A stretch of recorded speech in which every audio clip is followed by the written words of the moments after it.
Welcome to another early morning Sunday show.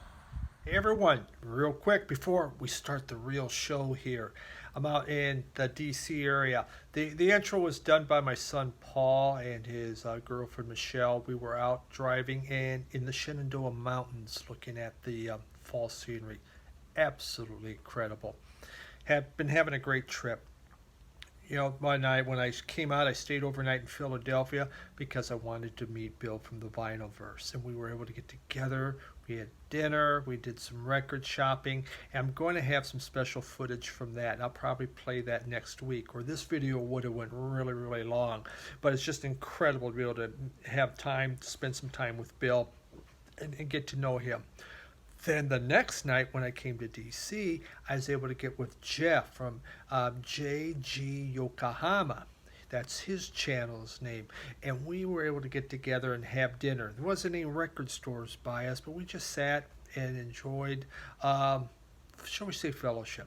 So it's just been a lot of fun. I think one of the things I really enjoy about the VC is finding different members. You don't have to make videos. You like music? I'm there. I'm with you. And just to sit down, whether it be drinks, dinner, records, shopping, whatever the case is. So, you know, it's just a work schedule. So please, if you know if I'm going to be in the area, if I mention it, get a hold of me. And if we can hook up, we sure will. So enjoy the show. Here we go.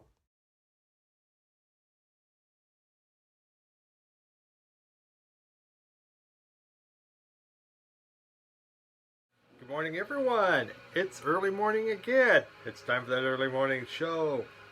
You thought I'd be on vacation, taking a few days off. Well, look at this. I found a way. I flew home, recorded this, flew back out to DC to see my son. So cheers, everyone. Haven't missed a show yet. Not planning on. So this is one of those pre-recorded episodes. It feels live though, doesn't it? Doesn't it just have that live feel to it? Here, buddy. Okay, well, we got, first, I want to say thank you to Ron Reffert, and I hope I said your name right, Ron. He sent me some VCLT that I don't have set to show, but I'm going to. But he watched my show on purging, so he purged some albums. He purged them to me, and he apologizes. He goes, well, I'm probably not helping your cause right now, but there's some really good stuff. And so I'm going to show that in an upcoming episode. But Ron, I did get that, and I thank you very much. It's very nice. Kat's happy about it, too, so he also says hi. So here's Kat. We're settling in, and I think we're beginning to go. I'm really sure I'm having a great time in DC. I'm really positive. The weather's been great. I'm positive. I've met some wonderful people. So these are the vibes I'm putting forward. But let's start with a really cool album that I picked up. I was in Toledo.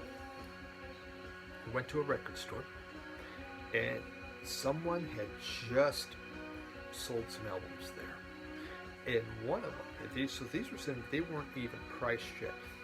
Let me pull out this. Now this, with that label, this is an original Iggy, this is an original Stooges album. And I'm going to pull this out very carefully. It is perfectly clean. Let me set this down.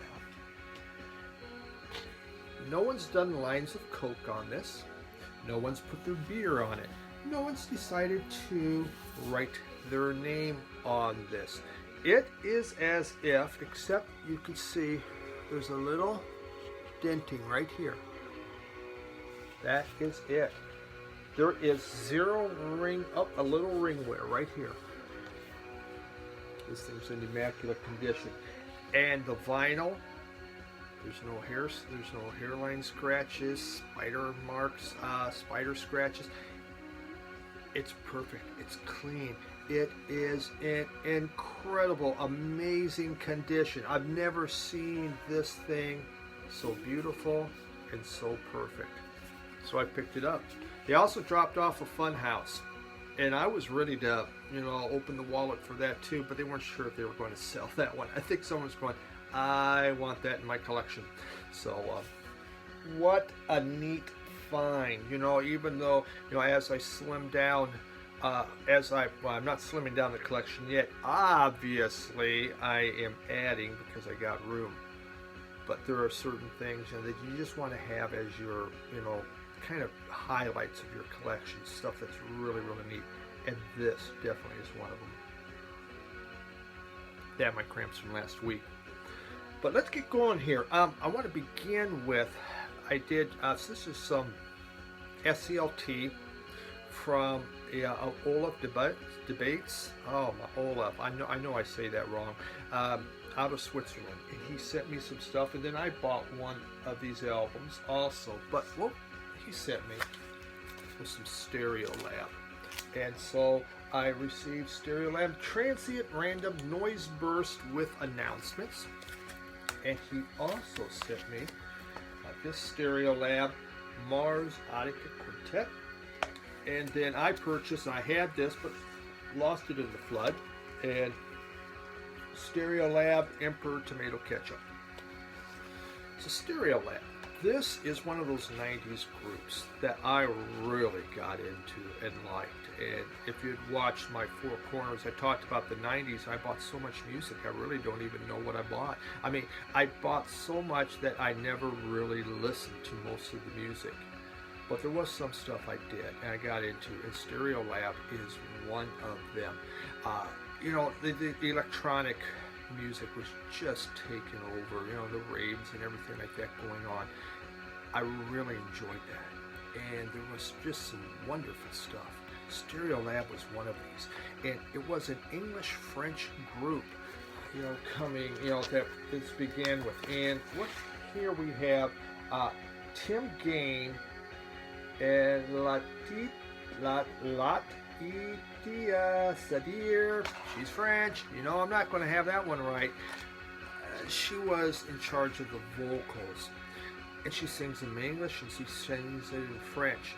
And those two actually, they were lovers for 14 years.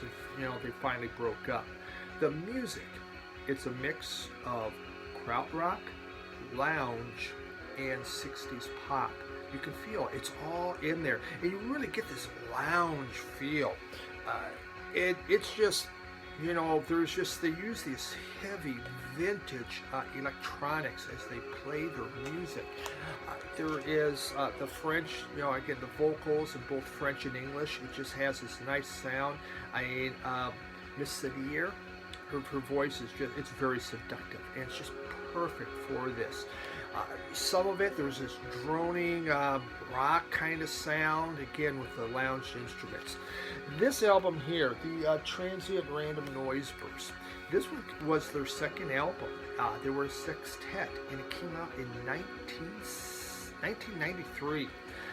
And it's playing in the background, and the songs that caught me, the name of the song was Jenny Ondeline. It's 18 minutes long, but it's just this blissful, noisy. It reminds me of Velvet Underground's Sister Ray, which is just an incredible song for those that can handle it. It just keeps going on and on. There's such intensity to the music. Great stuff. Then this one came out. This was their third album, Mars Audio Quintet. And this came out in 1994, and on here there was the song, let's see here. It's International Coloring Contest is a song that really struck me. There was a space age exotica musician from the 60s. The name was Lucia Pamela.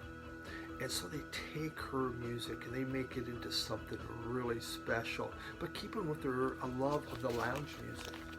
Probably their most famous one, this was their fourth album, Emperor Tomato Ketchup.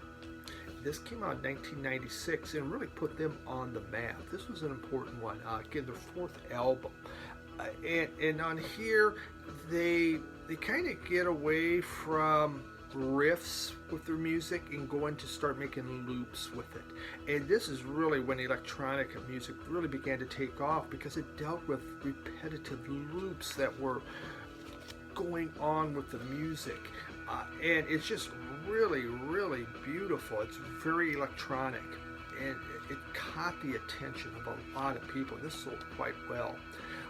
Before the flood, I had a few other Stereolabs that I was picking up because they've been reissuing them all, and I hope to get some. But Olaf, thank you for those two, because this was one of those 90s groups that meant a lot to me, that I really could sit down and enjoy. And the music is you can play it in the background. It doesn't sit there and command your attention, shall we say, so you can do other things. And that's just, I like that. I mean, we're busy in life. It's hard just to have time to sit, do one thing. I'm getting better at it, but still not very good.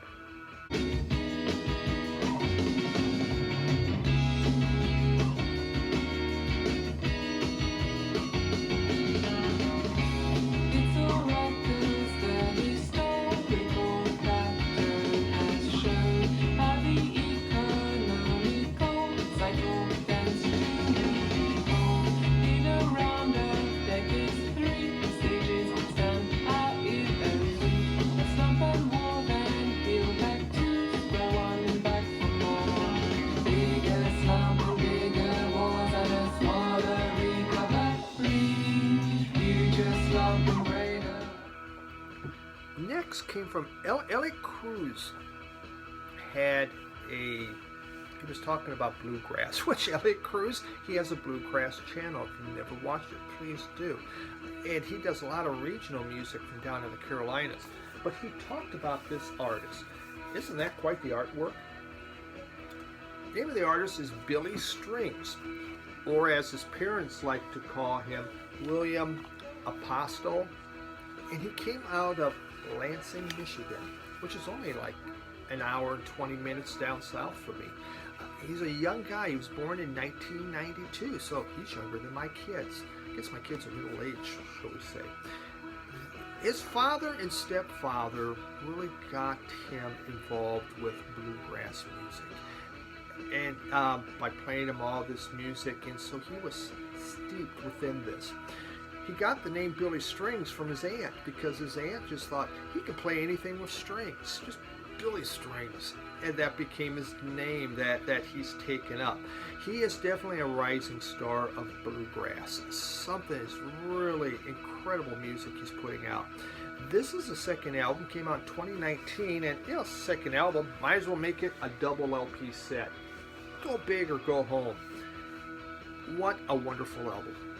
Yeah, I'm not. Elliot Cruz is the expert on bluegrass. I am not. I know what I like. I know picking that I like. And I used to have a nice little collection of bluegrass when I traveled through West Virginia. I would pick up. This thing is really, it's good. It starts off with Taking Water, and it's just a song about leaving home. It's classic bluegrass. And I'm going to play you a track of that. Just beautiful stuff. There's a thing called Guitar Piece that has just kind of a little psych fun. I think would be the best way to describe it. There is, what was that other one? I can't. Bounty in My Table, that was one. It has this violin that's going on. Vocals are extreme. Nope. That's not it. God bless it. Oh well, forget it. I can't find the one I wanted. What you find on here, though, is there is some use of some slide guitar, there's sitar, there's some strings, and fiddles, and fiddle reverb. It is, again, this is a new album. It really is fun. If you don't know much about bluegrass and you want to try something, modern, this is it. Give this a shot. Billy Strings, and the name of the album is Home. I should say that once in a while, what the name of the album is. Home. Truly good stuff.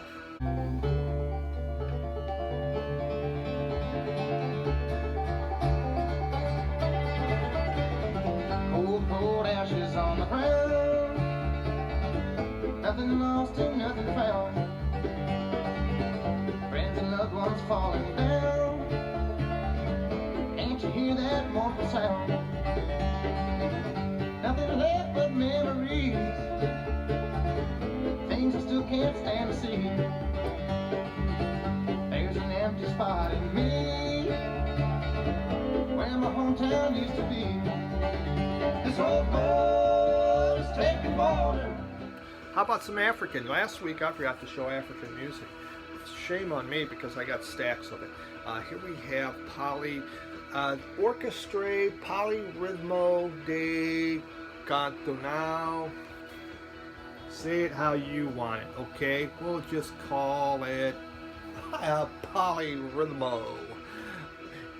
Out of Benin, and it came out of Cantonal. What is interesting on this is this group is still around. That is such a rarity when you think of groups coming out of Africa.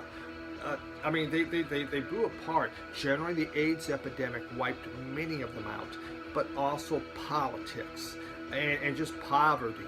There's so many things, and it was so hard. But this group's still around. They've put out 12 albums. They started in '68. Now, obviously, a lot of people aren't there, but that's okay. Their first album came out in '73. This is a selection of songs from '69 to 1980, and it says the skeletal essences of Afro-funk. And there is Afro-funk. It's kind of a little all over the place. So if you really just like that Afro-beat, Afro-funk, there's some of that in here, but it's not all of that. They go into some different things. It's a variety of their singles from this time, so you do get some different types of music. Not bad. Is this my favorite from Analog Africa? I won't say it is, because it's not. But like anything, I like it. It's kind of Afrobeat. There's funk, and there's it's called Soukous. Soukous. It's music that came out of Congo, similar to the Congo rumba, but not quite the same. And the name actually translates to shock, jittery, jerk. It's kind of the movements of dance that would go with it, and it was popular. So, from Analog Africa, another wonderful album to talk about the music that's going on.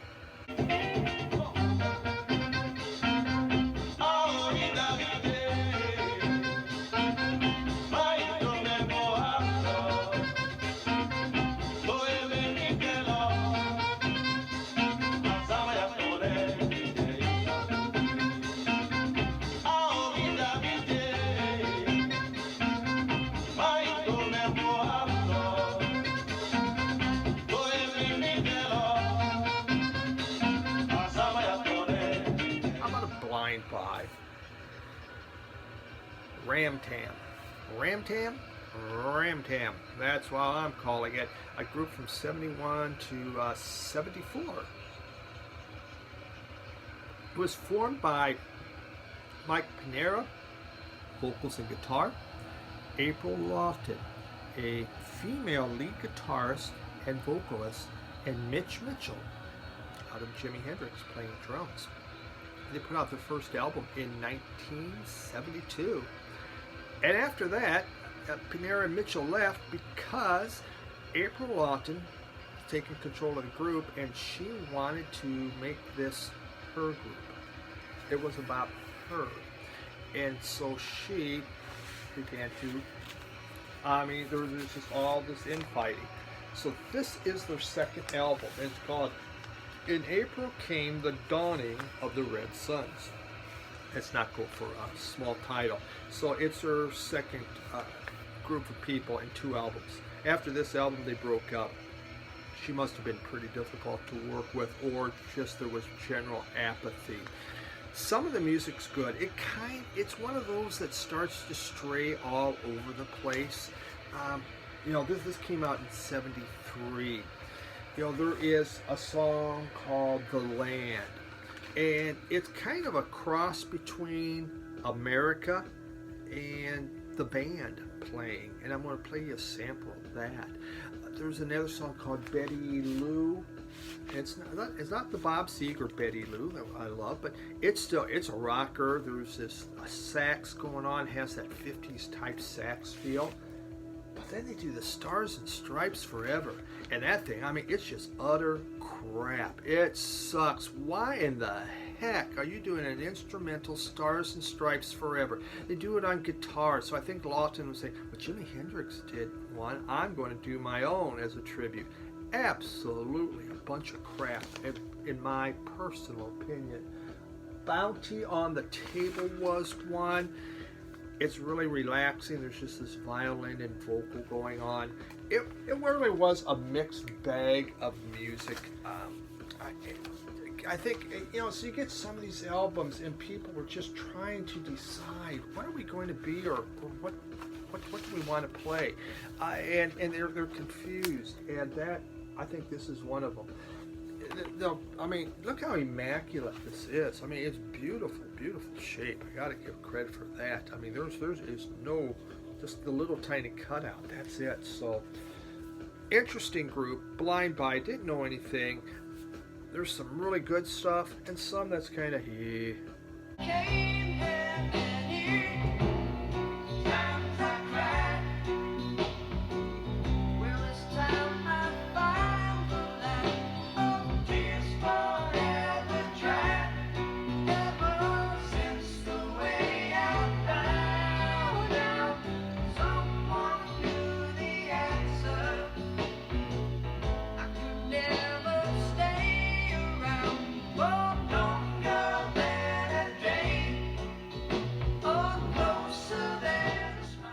My next was a SCLT. This came from Music Room. Music Room, maybe I'm saying that wrong. Tina. Love Forever Changes. Everyone knows that this is the reissue. I had the CD of this. I remember getting the CD because it was rated 5 stars in Rolling Stone. This is a classic. This is one you need to have. So I went out and I purchased it. And quite frankly, I put it on, and my thought was, it's okay. I wasn't blown away by it. And I've played it several times. It never caught on. This is an album now I put on to sit and I listened. And I really, really liked it. I got it. It took that long to click. It took that long to click for me to find out if I like this or not. There's the fuzzy psych guitars, but there's so much more. There's the harmonies, Alone Again, or first time I heard that, so okay, it's all right. And now, I mean, it's just this the haunting orchestral arrangements that you hear in here. Truly was a fun listen, and so I really appreciate getting this and having a chance once again to listen, because it is about, at times we just got to take stuff that we didn't like. It's like cooking. My mother was the world's worst cook. She couldn't, if you didn't burn it, it wasn't cooked right, I guess. And there's so much stuff that I hate. And now as I've gotten older, I'm just going back and I'm trying this food again by people that can cook it. Suddenly I like this stuff. It's really, really good. Music's the same way. You know what? You may hate it at some time. There may be a reason why. You might be into a whole different type of genre of music, and that's what you want. But you go back later on, and suddenly you go, I get it. I get it. This is one of them. So I liked it. I liked it a lot. So I really, really thank you, Music Room, for that. That was awesome. Found this in a store. Bout Soul, Jackie McLean. Jackie McLean, that's pretty good. We'll give this thing a shot. It's on a, it was nice and clean. If I could pull this out, I seem to be having an issue. Anything special? A nice inner sleeve, still the original inner sleeve. John Leonard, Jackie McLean. Born in 31, passed in 06. Alto sax player. Adjectives. Let's think adjectives when you think of his playing. It would be kind of bittersweet. It would be piercing, screaming, this guy had a certain way of playing that really was different, and a lot of folks, when they hear him play, they'll, that's Jackie McLean. You could tell. Well, at age 20, he was already playing with Miles Davis, so this guy had chops and he knew what he was doing. He was one of the beginners, one of the early people that played hard bop, but also free jazz. And in the 60s, he began to play free jazz. I had no idea what this album was. I just, Jackie McLean. It looked really good shape, so I bought it. It came out in, what was it, 64, I believe. Are you backing down there, dude? Trying to get comfortable. And it's, this is kind of the beginning of free jazz. It starts with, the song is called Soul. And I'll play you a snippet of that. And there's Barbara Simmons, I believe is her name, and she does poetry on it. So she's going this poetry about cool, and it's not like beat poetry. I mean, it's like free poetry going on. And then the sax just starts blowing away, and definitely it kind of went away from tonal arrangements and just began doing their own thing. And it really is the beginning of free jazz. I'm not a lover of free jazz. Maybe it's one of those things I need, like love, I need to try to explore.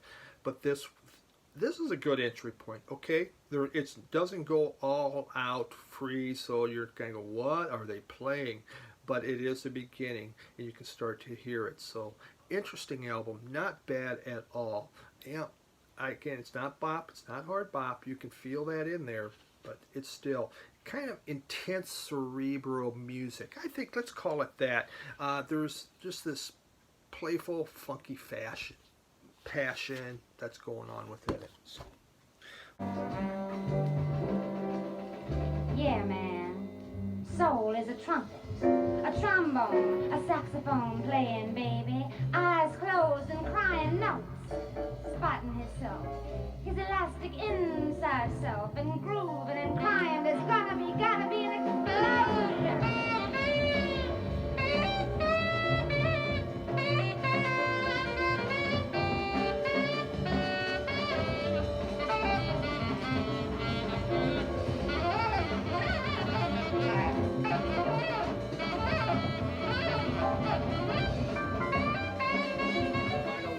This is from Record Store Day, Johnny Thunder and Wayne Kramer getting together. You would think that, man, this would be like an awesome duo. Actually wound up that Johnny Thunders thought Wayne Kramer was an old fogey. They did not agree on a lot of stuff. Wayne Kramer's only like 4 or 5 years older than Johnny Thunders, but there's a generation gap going on. I get it, at that time, I felt that kind of way too. So just a neat live set out of from 1980, Max's Kansas City. How could I say no to that? Sounded good. All right, we got him. That's it. Thank you very much for watching. I truly appreciate it. Appreciate, again, some of the VCLT that's been sent my way, and rebuilding the collection. Very cool that you do this. Thank you so much. Everyone have a great day. Kat here says goodbye. Goodbye, Kat. All right. See you later.